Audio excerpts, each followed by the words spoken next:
Hello everyone, welcome to Amirdham. இன்னைக்கு நம்ம சேனல்ல ஒரு சூப்பரான சட்னி ரெசிபி தாங்க பார்க்க போறோம். புதினா கொத்தமல்லி சட்னி எப்படி சிம்பிளா செய்யறதுன்னு பார்க்கலாம்.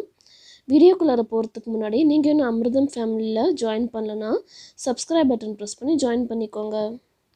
சட்னிக்கு தேவையான பொருள்லாம் பார்த்தலாம். கொஞ்சமா சின்ன வெங்காயம், ஒரு பச்சை மிளகாய், இஞ்சி பூண்டு, தேங்காய், கொஞ்சமா புளி, அப்புறம் கட்டி பெருங்காயம், அப்புறம் புதினா கொத்தமல்லி.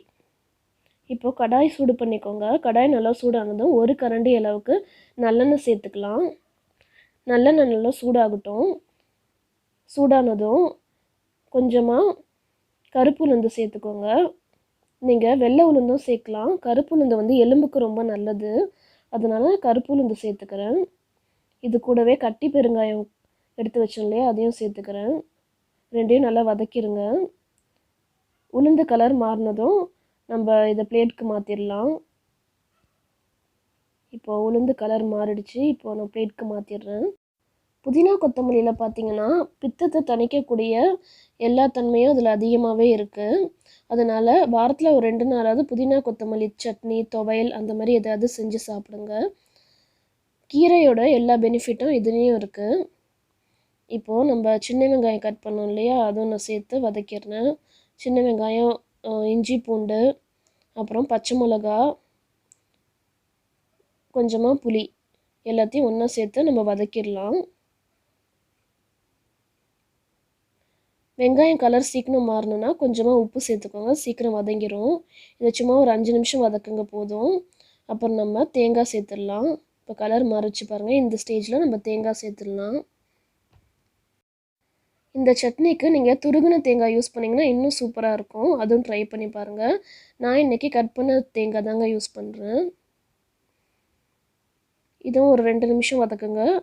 அதுக்கப்புறம் நம்ம புதினா கொத்தமல்லி சேர்த்துடலாம். இப்போ ஃபஸ்ட்டு நான் புதினா சேர்த்துட்றேன். புதினா சேர்த்து ஒரு 5 நிமிஷம் வதக்குனதுக்கப்புறமா ஸ்டவ் ஆஃப் பண்ணிவிட்டு நம்ம கொத்தமல்லி தழை சேர்த்துடலாம். இப்போ புதினா நல்லா வதங்கிருச்சு பாருங்கள், இலையெல்லாம் நல்லா சுருங்கிருச்சு. இந்த ஸ்டேஜில் ஸ்டவ் ஆஃப் பண்ணிவிட்டு இந்த சூட்லேயே கொத்தமல்லி தழையை போட்டு நம்ம வதக்கிடலாம்.